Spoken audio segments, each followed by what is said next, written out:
assume. Well, thanks for staying or returning, or you couldn't have done both. All right, so like I said, we were fortunate. The last session was really about what we can do with what we have now. We have what we have now because of politics and activism, if that makes sense. But with this panel, I want to move forward. I want to move forward, and I want to, and hopefully with all of you, take a look at what's next. Take a look at how the people in this room and their friends and families can be a part of what's next. And actually, and to look at some tangibles, as opposed to, a lot of what we talk about here is, we don't know what, let's see, what can we really do? So, without any further ado, I am Chris Ferrone. I'm the news editor of Dig Boston. We run Mike Cann's column, Blunt Truth, every week. I guess that's my expertise. That's about it. And I cover politics. This is the politics panel. So I'm covering state politics in Massachusetts and, of course, municipal politics in Boston for some time. I have seen idiocy and negligence at every level of the political spectrum. But not with this next person I'm going to introduce. I'm going to introduce Diane Russell first. So Diane Russell is a state rep from Maine. Is there a town in particular that you represent? Or? The great city of Portland. Boom. And so thank you so much for coming down. You're one of the good ones. And I'm going to have you all introduce yourself briefly in a second. But also, let's just get through real quick. Sitting right next to me is Jill Osborne. Can we get a round of applause again?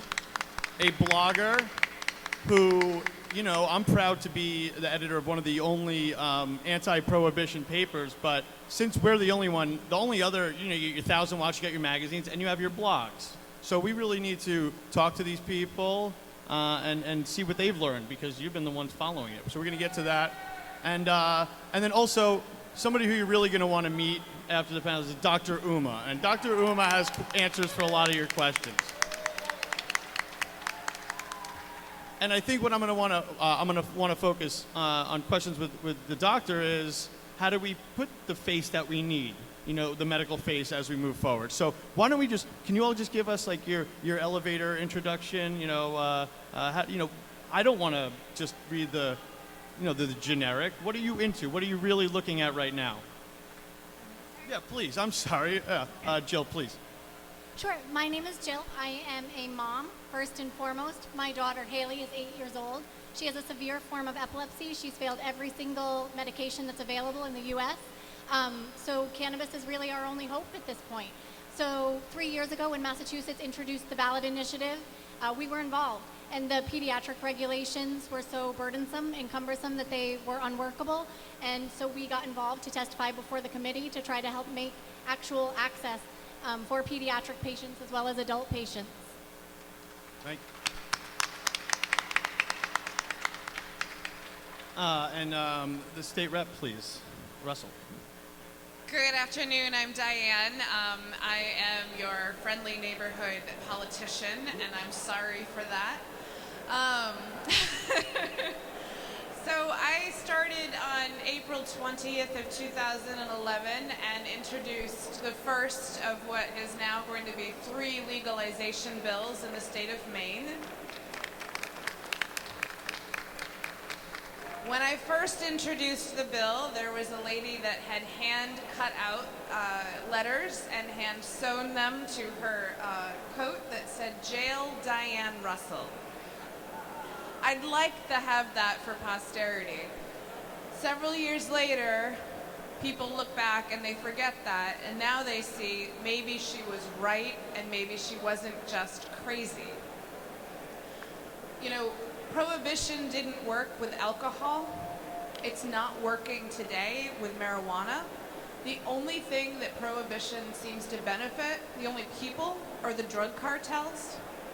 I don't think that that's the direction that our country needs to go. I've heard a lot of people talk about, Diane, what about the children? But I think you just heard that there are children that are using cannabis to make sure that they are safe for medical purposes.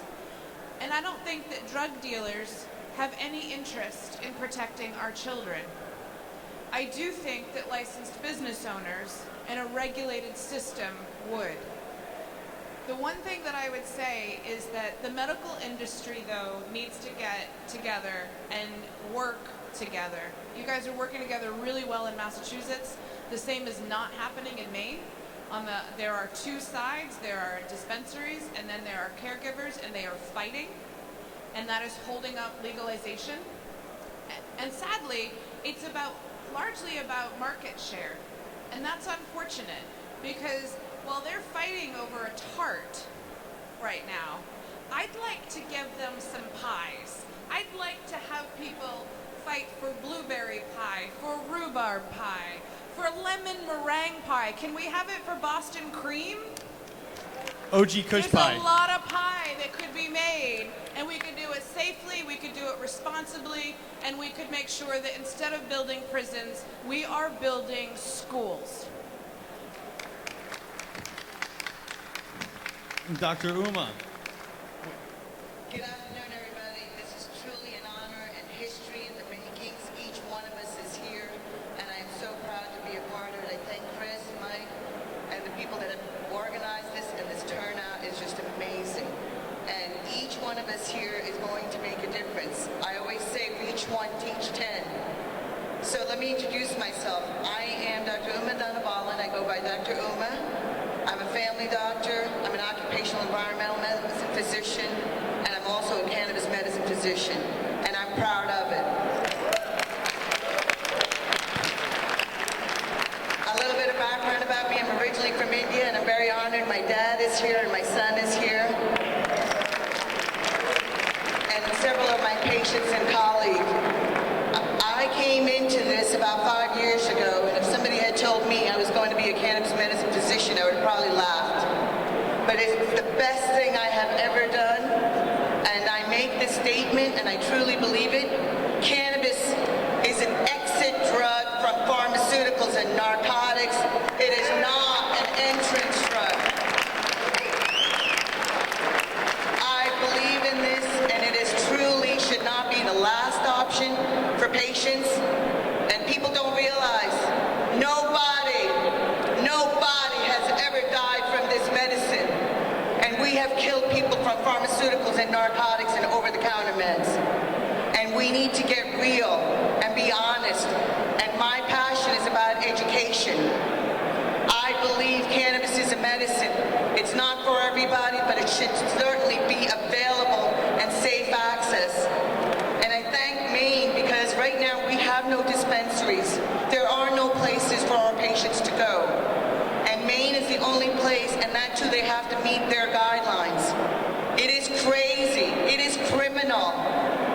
And we're all a part of it, so please make a difference.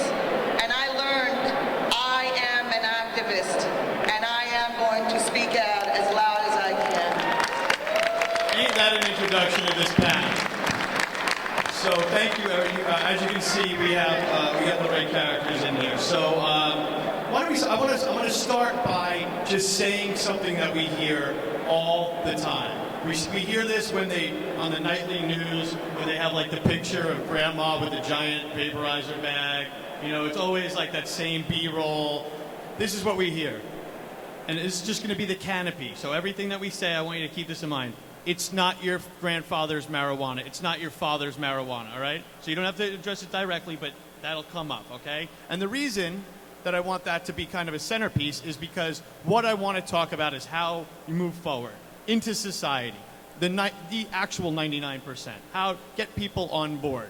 You're already here, how to get more people. You all know a lot of people. So, with that said, since we have a state rep from Maine, and this has already kind of come up, and this is open to all of you, but why don't we start with the state rep? How about states helping each other, since you're the only ones that seem to maybe know a little bit more than we do? How can we get on board?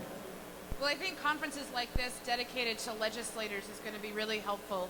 We've done a lot of public education for individuals and for consumers, but we've not really done a whole lot of education for lawmakers. And I have, the education largely is incumbent upon myself and the industry to be able to educate lawmakers about the facts. And to your point about the quote that we keep hearing, this isn't your grandmother's marijuana. Well, isn't that then, let's just say that that's true. Let's hypothetically say that's true. Doesn't that mean that maybe we should have a regulated system? Doesn't that lead to the next place where you actually should know what is in your marijuana? I would like to know what the THC content is for folks. I think that it's important that we measure our edibles. Those are the types of things, and those are the types of guidelines and metrics that we can set in a regulated system. But let me just say one last thing. You know, prohibition of alcohol started largely with women. That was after Portland, Maine got its hands on it, but we rebelled with the Whiskey Rebellion, so we don't really own Neil Dow so much. But prohibition of alcohol ended with women. And if you look in Colorado, it was women my age who largely voted for legalization. And I hear a lot of folks that talk about, we can't tax this because it's an herb. We need to stop that conversation. I'm sorry. That is not a rational conversation. Moms want to make sure that their kids are safe, and they want to make sure that their schools are built. There is a social contract that happens, and that's where the tax policy comes into play with regulation. So I think that we need to stop pretending that this is something that is going to be sold like a tomato plant, and start realizing that it's going to be sold like alcohol, like tobacco, and that we do need to actually be serious about regulating it that way. But I think it's important to note that there are 3 women sitting here. And for so many years, this has been a male-dominated industry. And I think it's women that's going to change the future on this issue, because women are the ones that are caring for their kids and who are really the most profound messengers. And if we are going to win this, we have to have women leading on this issue, just like they did to end prohibition of alcohol. So, thank you.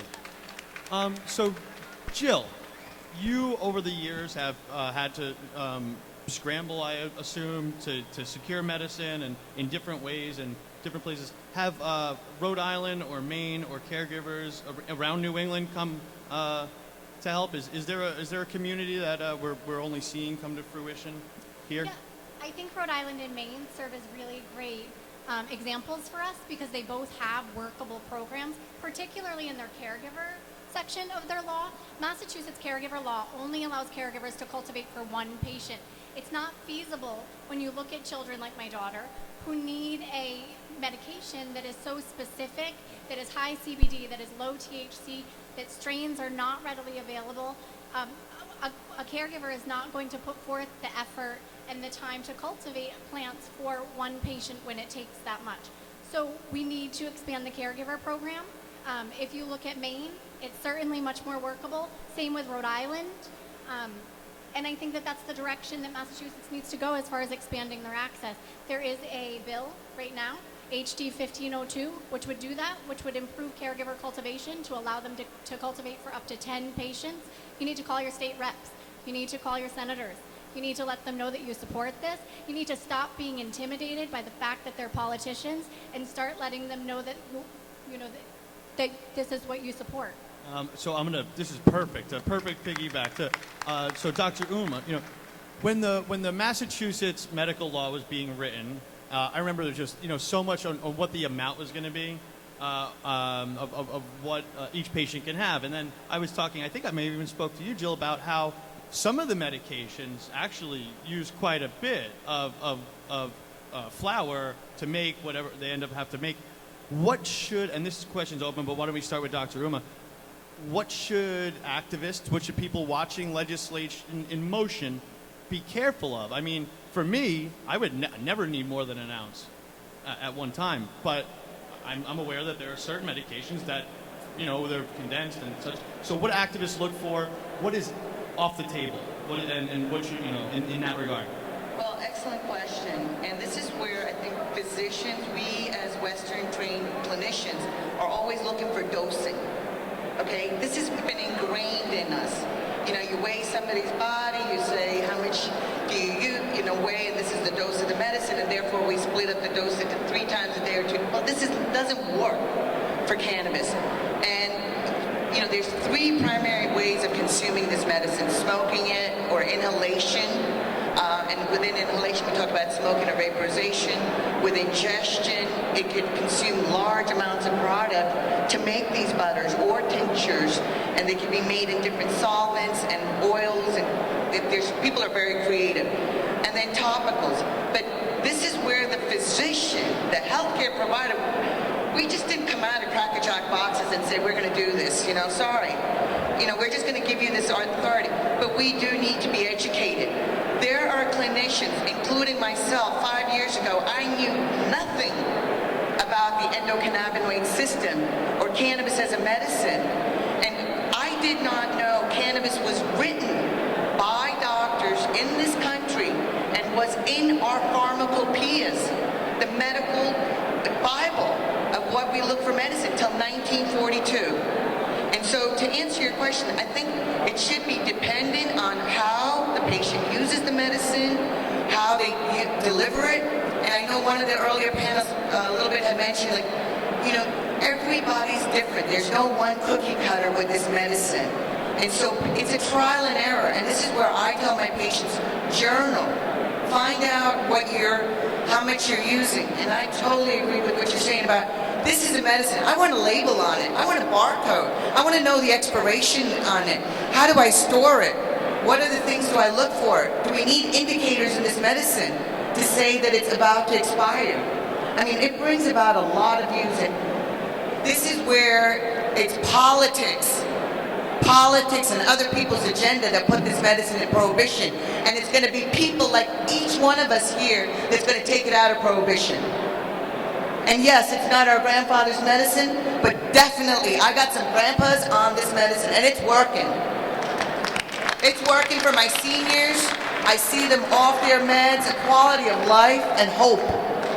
We don't have that with opioids and narcotics. They're zombies.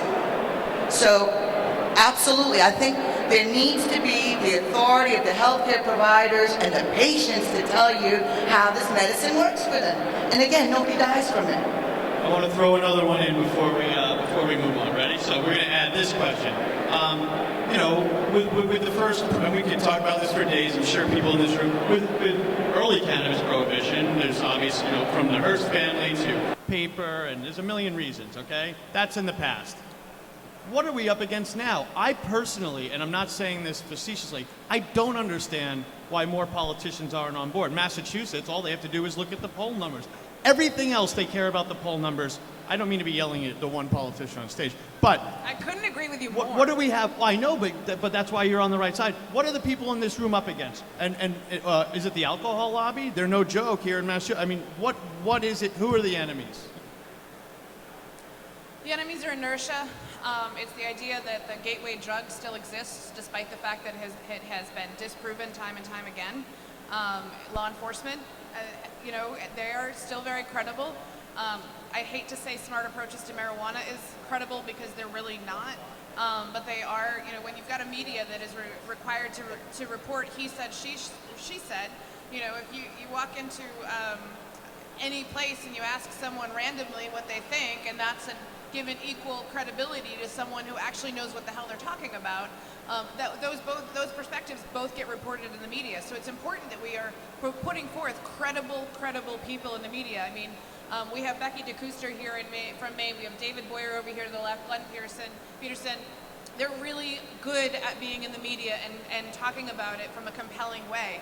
The whole stick it to the man thing, that was fun in the 60s, but if we really want to move it forward, we have to engage, and we have to, you can't expect people to come to you.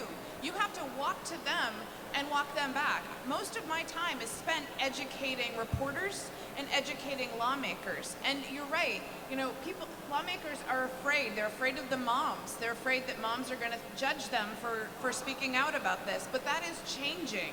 And it's changing because, for example, Eric Altieri from Normal, who does not love Eric? He worked with me in the last legislative session to send out emails, and I had lawmakers coming up to me begging for the right to co-sponsor my bill. They were like, where's your bill, Diane? I need to co-sponsor it. My constituents are hounding me. I have to co-sponsor your bill. That's how change happens. When each of you, you just said a minute ago, call your state rep, call your senator, and you hear that, and you're like, yeah, I'm gonna go home and great, and I'm gonna be fine. No, seriously, call them. Schedule time for coffee. I don't have staff, so you get to meet with me if you call me, but other folks may have staff. Meet with their staff. Don't leave them alone. Bird dog them. Ask them to co-sponsor. Educate them. People are not doing this because there's some lobby opposed to it. It's a gut check. It's a reaction. People are not sure. And I don't think there could be a better segue. I mean, everybody has a different approach. Jill, what's yours? I just want to say that I think that the enemy of prohibition are the apathetic people that don't do anything, that don't speak up, that hide in their homes and think that there's still stigma around this. If you want to erase the stigma, then you need to stand up and say, this is me.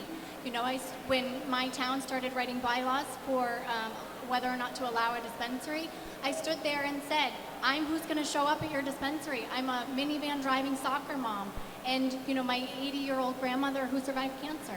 That's who's going to show up at your dispensary. Stop worrying about the stigma and start seeing the real people.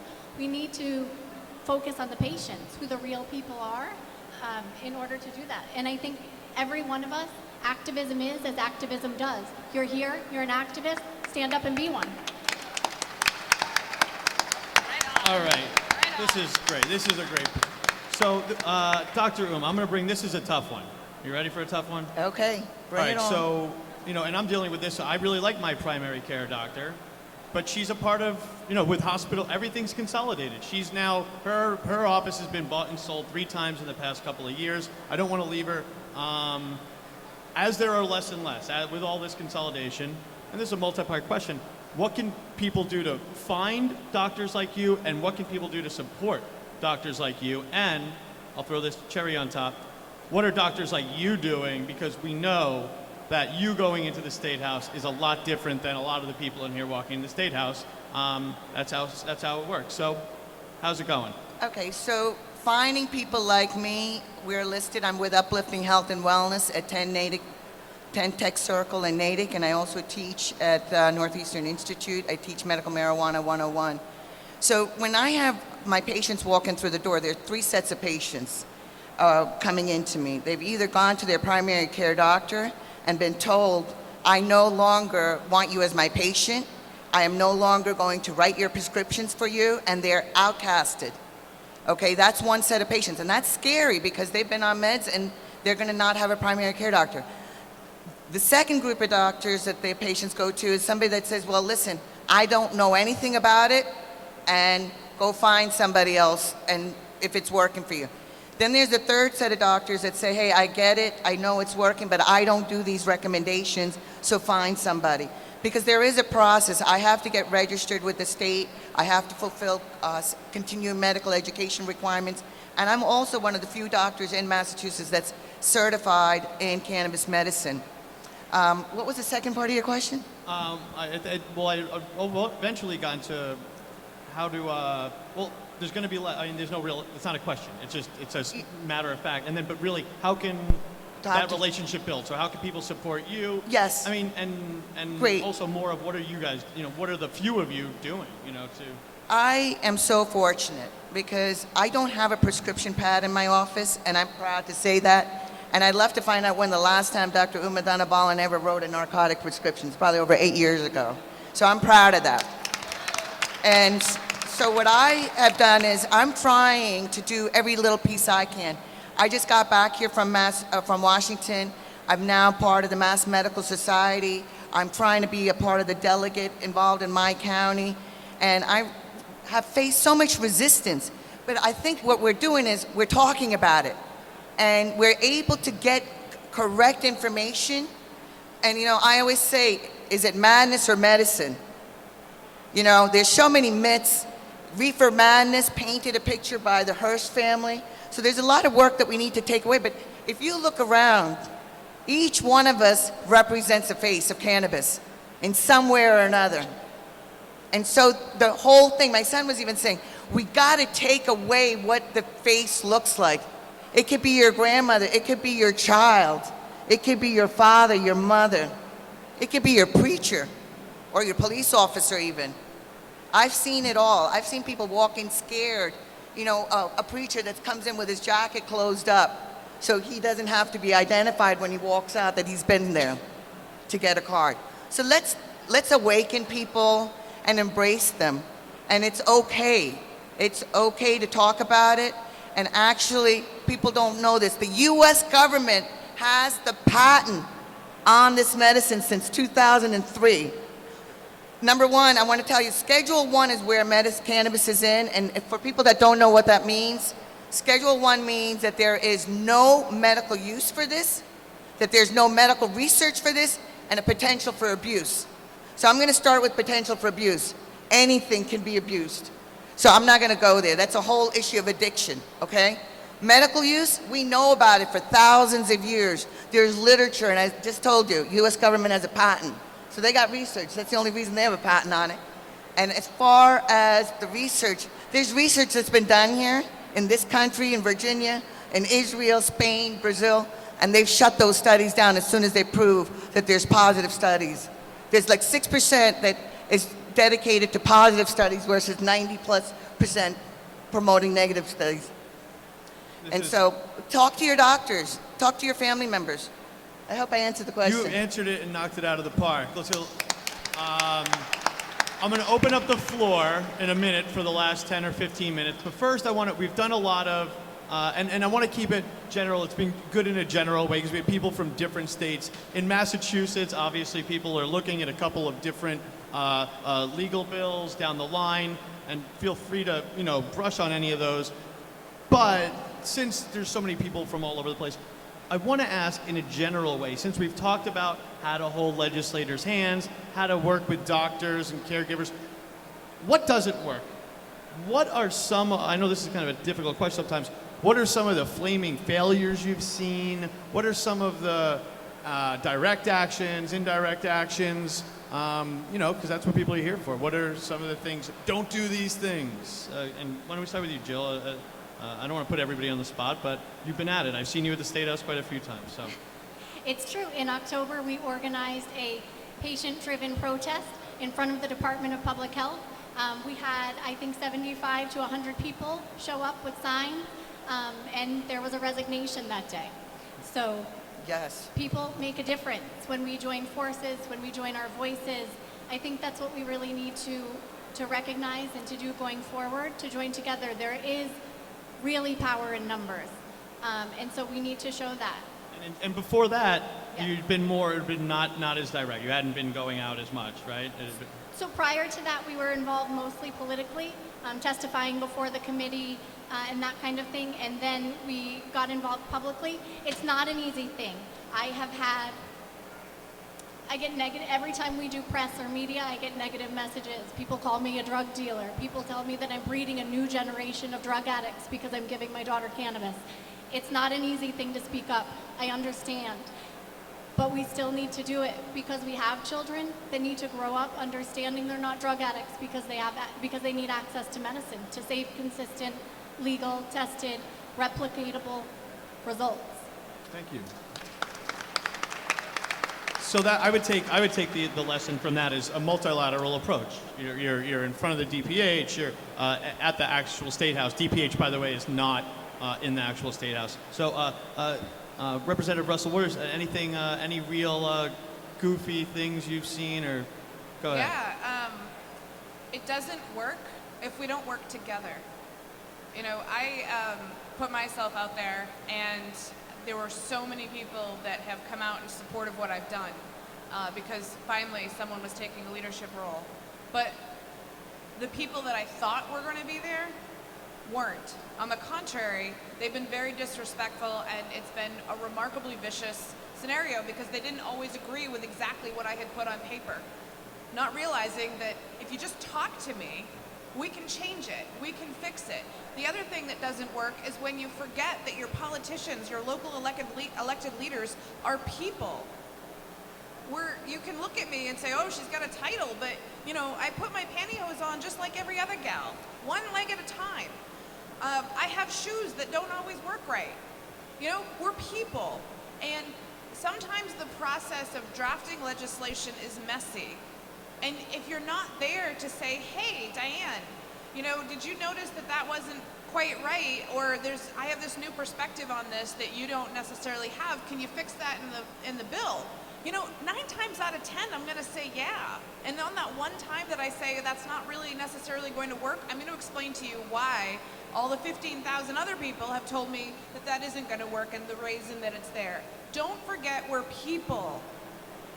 We are members of your community. So, you know, enough with the viciousness.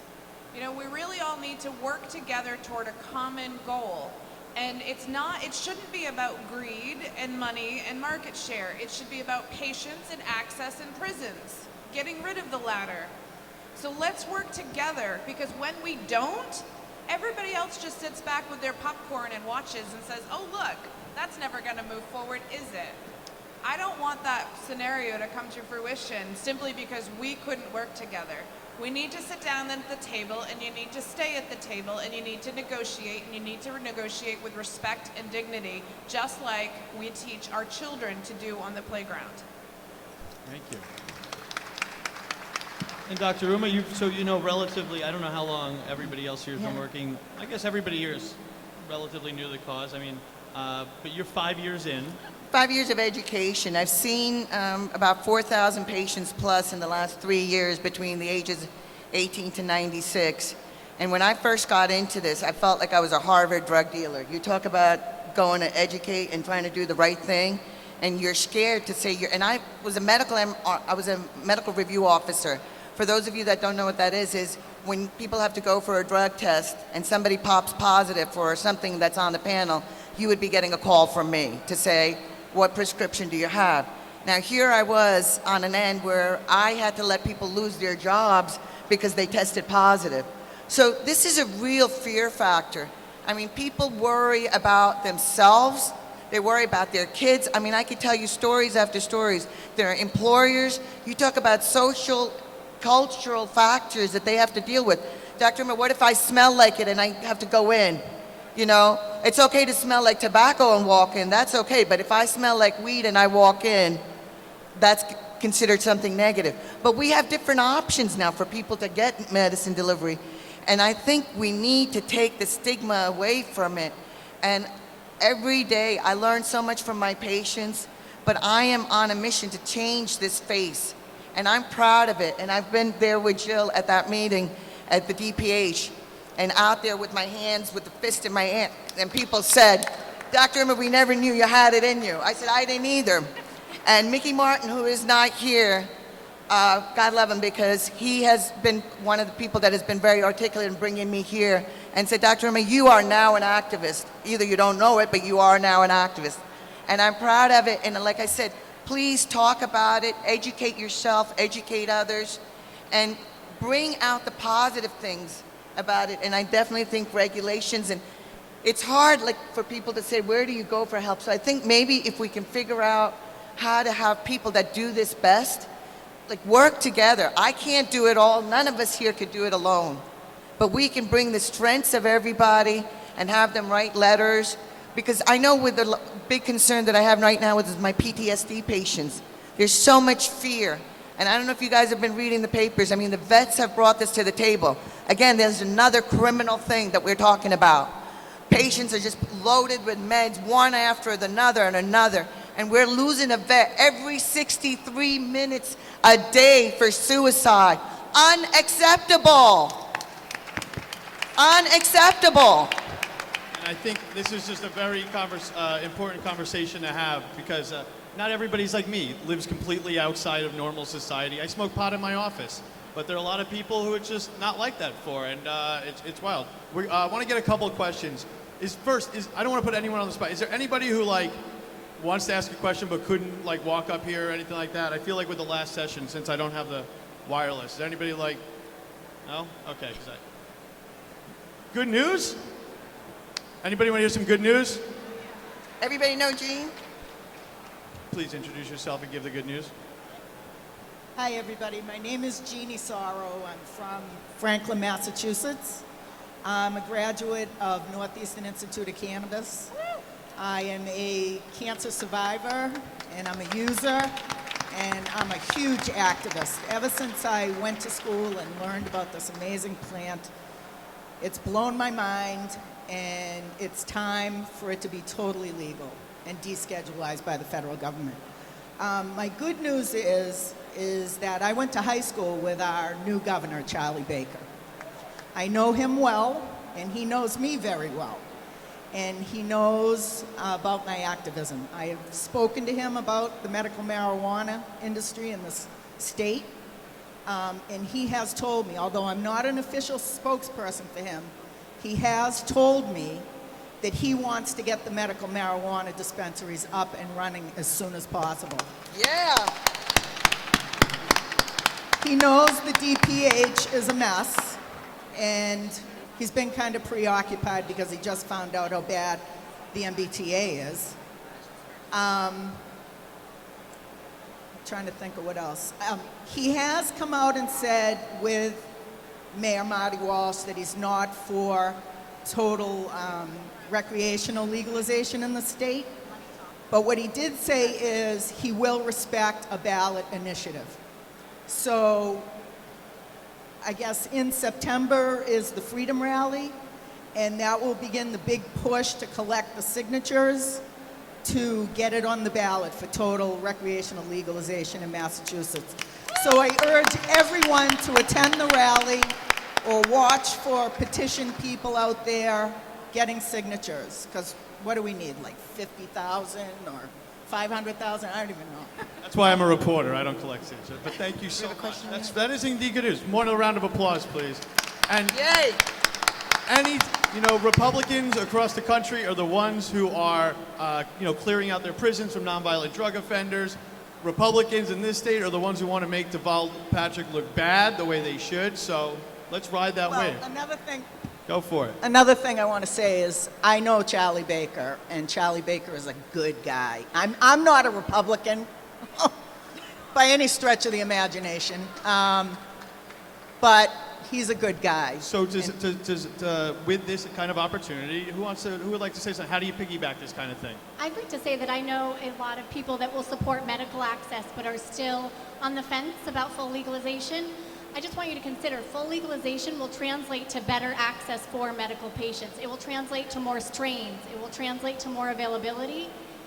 And I think it's a really necessary step if we're going to actually move forward with being able to treat patients adequately.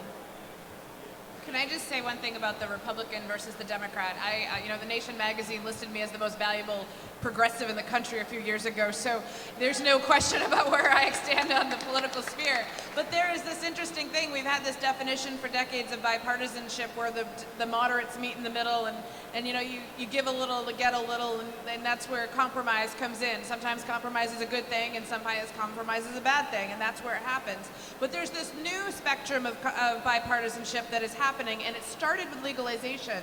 There is a whole platform of places where progressives and libertarians are working together on things that we just happen to already agree on. And legalization brought those conversations to the table, and we found out that we agreed on this. And now we're talking about things like other civil liberties aspects, which is where you're talking about the drug crimes and the mandatory minimum sentencing. I mean, I've said David's name already once before. I don't know where he went, but David Boyer is the person for the Marijuana Policy Project in Maine. He could not be more libertarian. He was all for Ron Paul. God love him. But we've been working so closely together on this issue, and I think there's a whole new spectrum of platform where progressives and libertarians are going to get shit done. Yeah. Excellent. We're going to get one more. You ask. Do anybody else want to ask a question? All right, come on. You get a second then. Well, Dr. Uma, I'm sorry. You want to finish that one go up? ahead. Let him You want to do a question, then we'll wrap it up? I'll hold it. All right, cool. For it. Nice We already know t-shirt. you, so let's do it. So my question is based to you guys. Whitey Bulger was able to introduce oxycodone to Boston long before even a majority of the doctors in the United States even knew what it was. I know that marijuana is one of those adulterated things. You can put it on a list with crack cocaine or even chocolate if you want to. It's a stimulant. Is there any push to try and get marijuana to be categorized as a stimulant? We keep changing the food pyramid. It's changed this week. I think it's changed to an octagon or something. Is there any way that we can get stimulants listed, starting with chocolate, putting marijuana somewhere in the middle, leaving crack cocaine at the bottom? Thank you. I'm gonna open. That's a great final question. I'm gonna generalize that question. Okay. Schedule 1 means that right now marijuana is listed with LSD, heroin, and ecstasy. People aren't aware of this. What I'd like to see is that, you know, when I got into this, this was medical marijuana decriminalization and legalization. I said I'm not going to touch decriminalization or legalization because I'm not a doctor, but I am going to touch medical marijuana and wrap it around me. I think if we could get medical marijuana for patients, it should be different than just recreational access, because a lot of the patients that are using medical marijuana are already on disability and fixed incomes, and to make a burden for another added thing is going to be huge. That's great. And my final question, so you two finish this off, was just that: is what other kind of tangential activist, initiatives should there be? There's obviously the legal, but there's also all these other issues. There's seniors getting access, people who don't have enough money. So is there anything else that comes to mind that you? Yeah, I mean, similar to what you were saying a few minutes ago about children with epilepsy, there's some practical aspects of this that we are still working through. I mean, in our state, yes, we have medical marijuana. You can access it through a caregiver, or you can access it through a dispensary. There's still a lot of bureaucracy, and it's still expensive for patients. But when you if you are a parent and you have a child with epilepsy who benefits from medical marijuana, we're having difficulty allowing parents to provide their child medical marijuana in the hospital system. So Senator Eric Brakey, another libertarian, and I are working together to try to change that. There are so many pieces that are detailed in terms of actualizing it on the ground, that we're just in the infancy stage across the country. And those details, back to your previous question about how states can learn from one another, we're watching Colorado like crazy. Who wasn't watching the edibles regulations come out, because we knew that legitimately edibles was a problem. We're looking at the driving while impaired question. Obviously, we don't have good answers for that right now, and we all know that we need good answers because that's what society expects from us. We need to be at the forefront of those questions and working constructively to get those answers. We need some closing words from you two, please. What can as somebody who's really, you're the activist on the panel, who's really gone up there and inspired many. There are people here who probably want to get going, but then they walk out here. What do? Should they obviously stop by a couple of the tables? But what's the next step for somebody who wants to get involved? Sure. I think the next step is to go online. The Massachusetts.gov website has a list of state reps. They have a list of senators. Find yours. Email them. Do that. When you start speaking up, your voice matters. It really does. It really makes a difference. And I think, too, speaking to the Schedule 1 status, there is an FDA-approved trial for a cannabis-based medication happening in Massachusetts right now. We cannot license a pharmaceutical product made from cannabis for medicine and still call it Schedule 1. There's no way that we can have those exact two opposite things happening at once. So I think, going forward, we're going to see federal change, but it's not going to happen unless we as citizens speak up and demand it. Yes. Well, thank you. Did you want to say something else, Pat? Yeah. The thing about the scheduling, I think cannabis should be removed off all schedules. All schedules. It doesn't belong on any schedule. Nobody's died from this. People died from aspirins, but nobody has died from cannabis, folks. So I think they want to bite at trying to get it into a different schedule, but it doesn't belong in any schedule. But I do want to see where it is labeled. We do know measurements. We do get the research done, and it can be learned much more. And we got companies that are now doing the research and and that's the kind of stuff that we need to get done.